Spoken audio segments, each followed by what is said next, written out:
Cette capsule va porter sur le numéro 10, un petit problème à résoudre à la page 21 dans tes notes de cours. Alors, je vais te demander dans un premier temps de le lire. Je vais faire la lecture pour toi. Parfois, peut-être qu'avec les unités de mesure, c'est un peu embêtant. Donc, Sergio est un enseignant de mathématiques, s'inspire de la fable de La Fontaine, le lièvre et la tortue pour rédiger un problème à l'intention de ses élèves. La vitesse maximale à laquelle peut se déplacer une tortue est d'environ de 6,94 fois 10 à la moins 2 mètres secondes et la vitesse maximale que peut atteindre un lièvre est de 70 km/h. On suppose qu'un lièvre et une tortue courent sans arrêt à leur vitesse maximale sur la circonférence de la Terre à l'équateur. Le rayon de la Terre est de 6,378 fois 10 à la 3 km.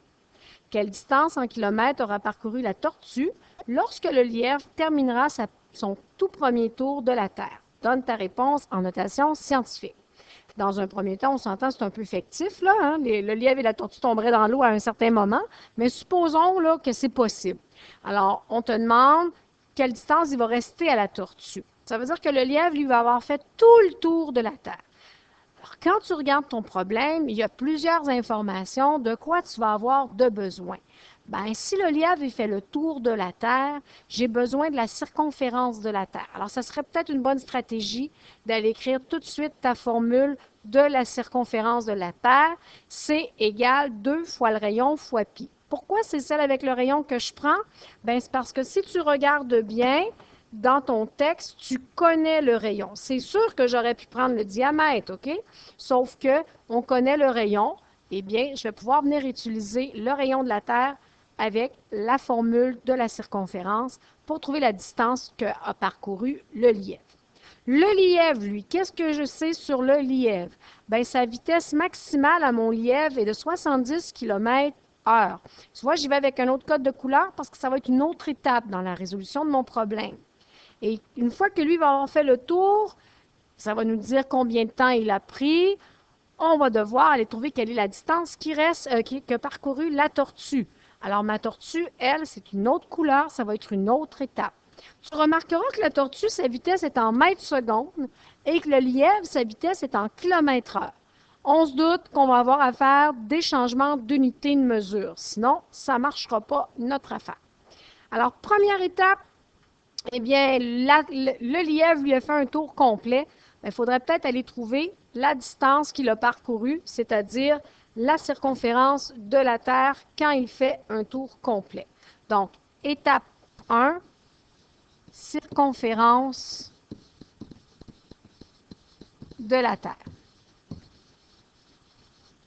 Alors, on n'oublie pas, on écrit nos titres, on souligne la circonférence de la Terre, c'est 2 fois le rayon fois pi.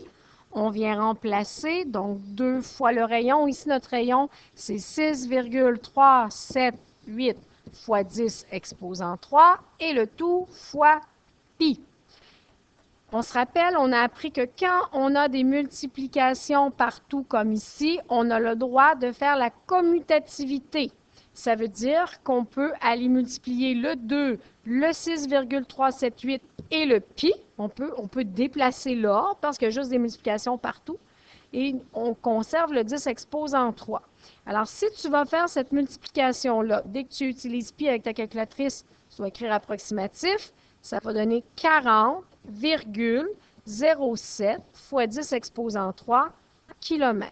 Je le laisse en notation scientifique parce qu'ils veulent avoir la réponse en notation scientifique.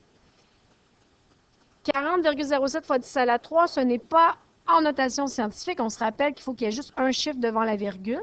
Donc, 4,007. J'ai déplacé ça ici de une position. Donc, je vais augmenter de une position ici. Alors, voilà, on a la circonférence de notre Terre.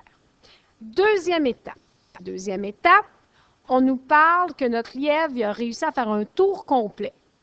Donc, il a parcouru le 4 fois 10 à la 4 km. On aurait besoin de savoir en combien de temps. Alors, temps, temps nécessaire, oups, il manque mon petit, temps nécessaire pour le lièvre. Oups. Le notre lièvre, il court à une vitesse de 70 km/h. Prends le temps d'écrire ton taux. 70 km et le taux, on va venir l'écrire à la verticale. Et là, ça te rappelle peut-être ce que tu as appris en secondaire 2. On peut aller faire ce qu'on appelle une proportion comme ceci. Observe tes unités de mesure, 70 km à l'heure, et nous, on cherche le temps nécessaire, donc on s'en vient en avant à même hauteur que heure. Nous, c'est ça qu'on cherche, hein, le nombre d'heures que ça lui a pris à notre lièvre, donc on va être en bas. Et le nombre de kilomètres, c'est-à-dire le diamètre de la Terre, bien, il va être à ce moment-là en haut. Alors, observer nos taux qu'on connaît, c'est déjà une très bonne stratégie. Hein? 70 km à l'heure, bien, on s'enligne en avant avec les mêmes unités de mesure. Donc, on place ce qu'on connaît et ce qu'on cherche selon le taux. Alors ici, je vais me chercher un petit peu d'espace en bas pour résoudre le problème. Alors, tu peux y aller avec le produit croisé. Hein? On va avoir le nombre d'heures qui est égal à 1 fois 4,007 fois 10 à la 4 et le tout divisé par 70. Nous avons appris à faire la multiplication et la division des nombres en notation scientifique.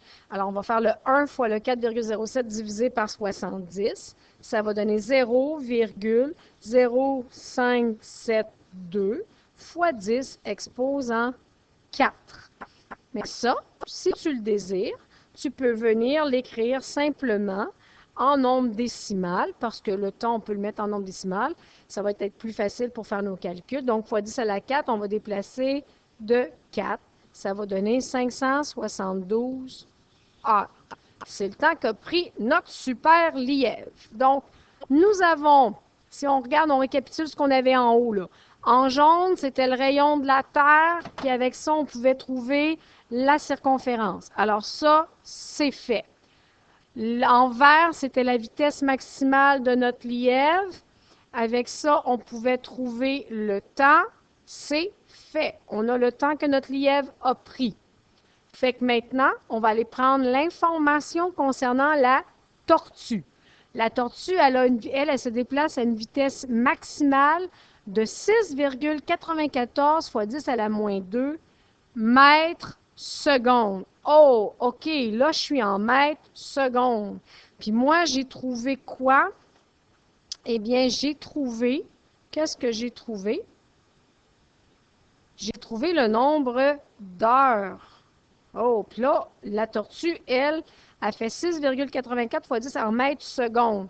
Fait que j'ai pas vraiment le choix. Je vais devoir changer mes heures en secondes. Donc, étape 3, ce qu'on va venir faire, c'est changer nos heures en secondes.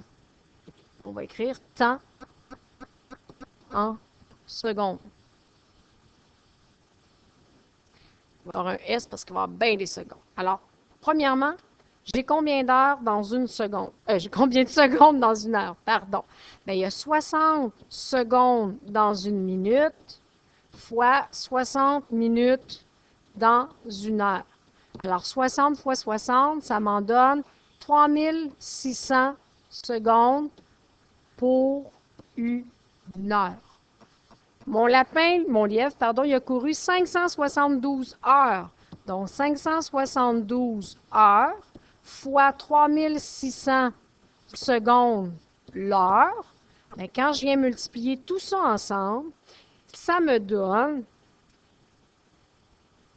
en notation scientifique 2,0592 fois 10 exposant 6 secondes. Alors, probablement que ta calculatrice te donne déjà en notation scientifique, sinon, change-le. Alors là, on est rendu à notre dernière étape, c'est-à-dire trouver la distance de notre tortue. Donc, distance parcourue par la tortue. Alors, ça, c'est l'information que moi, j'ai mis dans le document. Je l'ai mis en bleu. Alors, reviens à cette information-là. Qu'est-ce que ça dit? Bien, ça nous donne la vitesse à notre tortue. Et on sait que notre tortue va à quelle vitesse? Elle va à 6,80. 6,94. 6,94 fois 10 à la moins 2 mètres par une seconde. Hein? J'écris encore mon taux à la verticale parce que ça m'enligne pour la suite. En avant, ben moi, je cherche la distance. Fait que là, ma distance ici, elle va être en mètres parce que c'est toujours les mêmes unités de mesure qui sont conservées ici. Et on va mettre en dessous le nombre de secondes que ça a pris au lièvre. Le lièvre a pris 2,0592 fois 10 à la 6 secondes.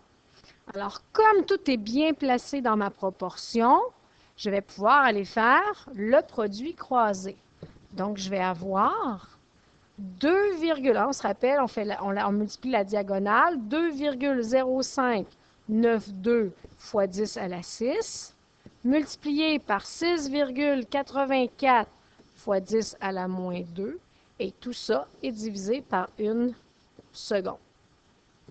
Alors, on se rappelle comment on multiplie des notations scientifiques. Comment on s'y prend? Eh bien, on vient multiplier ensemble les mantisses.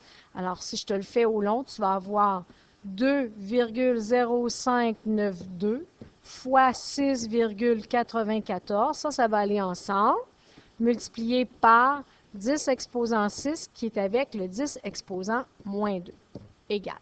Bon, divisé par une seconde, là, on l'enlève parce que ça ne changera rien à nos calculs. Alors, on va donc avoir 2,0592 fois 6,94, ça me donne 14,29. Et mon 10 exposant 6 ici avec mon 10 exposant moins 2, ça me donne 10 exposant 4. Je serais tentée d'arrêter là, sauf qu'on n'est pas en notation scientifique. Alors, si je l'inscris en notation scientifique, ma distance en mètres, ça me donne 1,429 fois 10 exposant combien? J'ai déplacé ma virgule de 1, donc fois 10 exposant 5. Et là, j'oublie pas, hein, c'est des mètres. On me demande d'exprimer ma réponse en kilomètres et en notation scientifique. Alors, j'ai encore une dernière petite étape. Est-ce qu'on se souvient comment changer des mètres en kilomètres? Quand on change des mètres en kilomètres, on divise par 1000. Ou si on préfère, on multiplie par 10 exposant moins 3. C'est équivalent. Donc, tu n'auras qu'à tout simplement agir sur ta puissance de 10. On va donc avoir 1,429 fois 10 exposant 5 moins 3, 10 exposant 2. Alors, la question, c'était quelle distance en kilomètres aura parcouru la tortue? Eh bien, en passant, j'ai oublié de le spécifier. Normalement, je vous demande toujours d'arrondir vos réponses au centième. Alors ici, on aurait pu écrire 1,43 fois 10 exposant 2 km. Ce serait notre réponse finale. Alors, si on répond dans une phrase, toujours, la tortue aura parcouru 1,43 fois 10 à la 2 km. Voilà.